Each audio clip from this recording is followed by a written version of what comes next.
Hey everyone, the city I'll be doing, the community I'll be doing is Baltimore.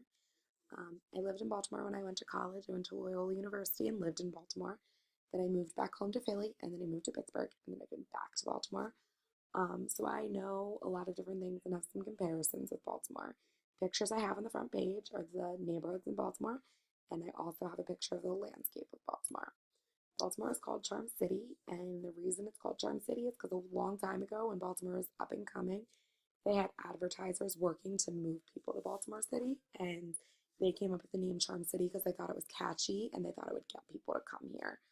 Um, Baltimore is really known for its Old Bay seasoning, its crabs, its Natty Boh beer. You'll see a lot of advertisements with crabs and Natty Boh and things like that all over the city.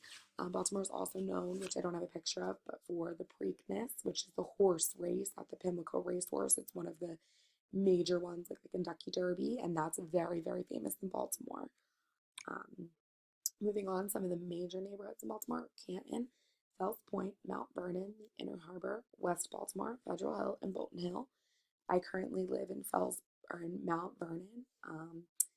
It's kind of a nice area. It's on the borderline of some really nice areas and then some kind of rough areas.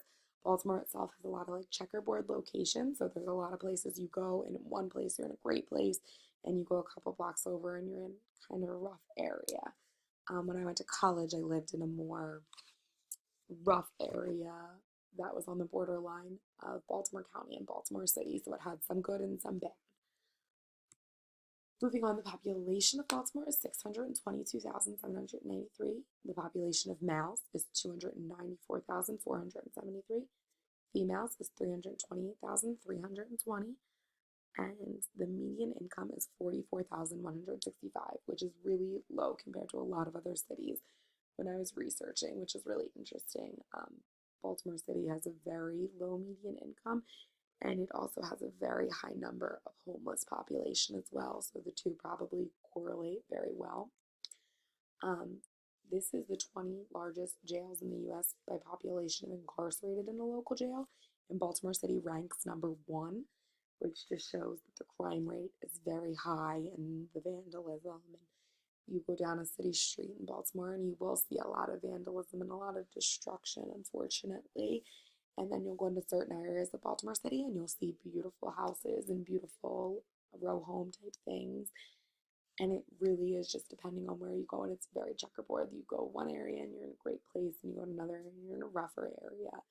Um, and there is a high crime rate, so you do have to be careful when you're in Baltimore City.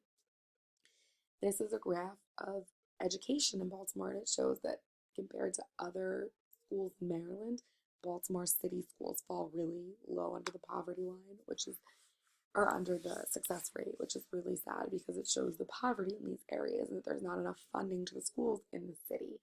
The funding clearly goes elsewhere in Maryland.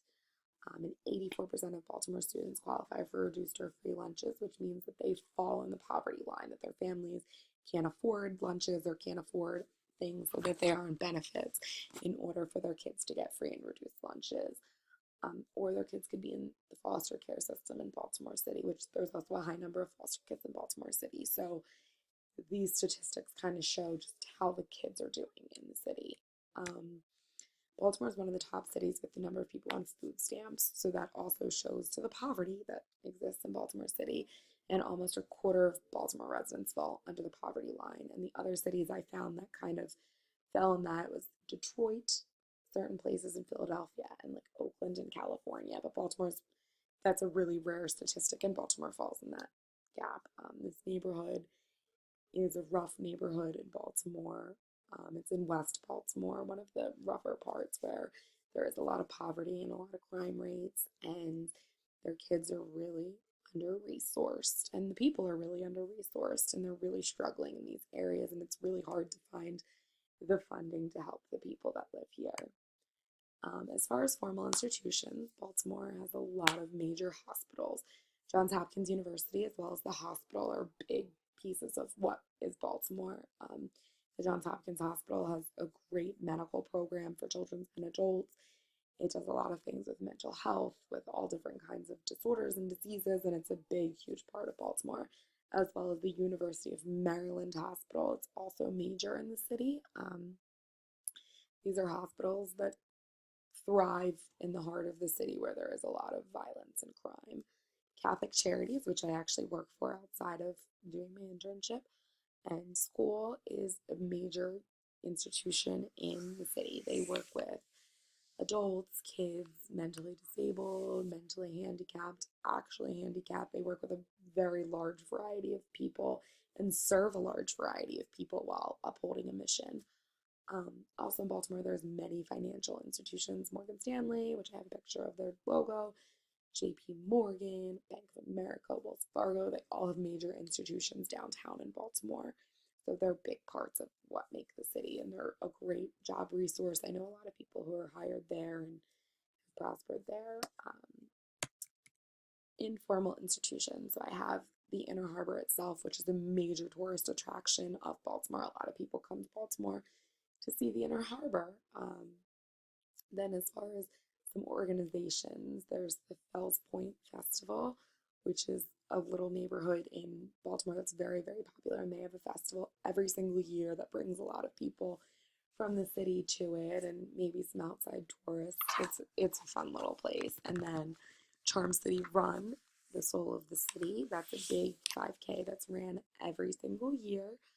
Or I'm sorry, it's a marathon that's run every single year, and that brings in a lot of money and people and funds. There's also a car race that has to do with the Indies, but that's not as popular as these couple things. There's also the dragon boat races at the Inner Harbor, which are ran by Catholic Charities. So it's a big organization, and that does a lot of funding for the city and for the organization of Catholic Charities itself. My assessment of my community, based on the article that I read and how I felt living here over the past couple of years, is that Baltimore has a lot of great things to offer. They're a very spirited community. They're very into their Orioles and their Ravens, which are other informal institutions of sports teams that is very widely celebrated in Baltimore. And it seems like the people come together for things like that. But I also know that there are a lot of times that I live here and I feel very unsafe, and that I feel like the people are not being serviced quite enough. I drive through certain streets and neighborhoods and I see just tons of boarded up houses, which is very uninviting for a guest that might think of moving here. And it's also very uninviting for the people who do live here and inhabit the area. There's been many housing projects that have been shut down over the years, and I think that that's a major thing because we're taking away the resources that we used to be able to give to people that didn't have. In the area that I live, there's a major homeless community that live in tents and they park out on the side of major highways. And also, with reading the article, they talked about knowing your neighbors and the friendliness of the people. And I can say that I've lived in Baltimore for the second time for almost a year now in a downtown community where I don't know any of my neighbors. Um, I don't really talk to many people, and it doesn't seem like we're very inviting to. Like, nobody really seems to go out of their way to make friends with one another from the outside. Another major thing is that I feel like I don't have the safety to sometimes even do simple things such as get gas when it's dark out in the area that I live, because I don't necessarily trust my surroundings. As where in the other cities I've lived, I didn't feel that quite disconnect to feel safe.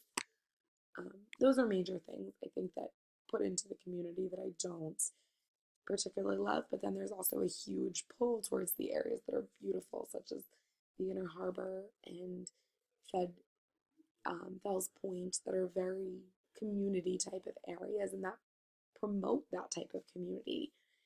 So I think that Baltimore really depends exactly where you live as to how you would assess the community. The neighborhoods make all the difference. And then here are my references. I hope you enjoyed my PowerPoint, and I hope you know a little bit more about Baltimore.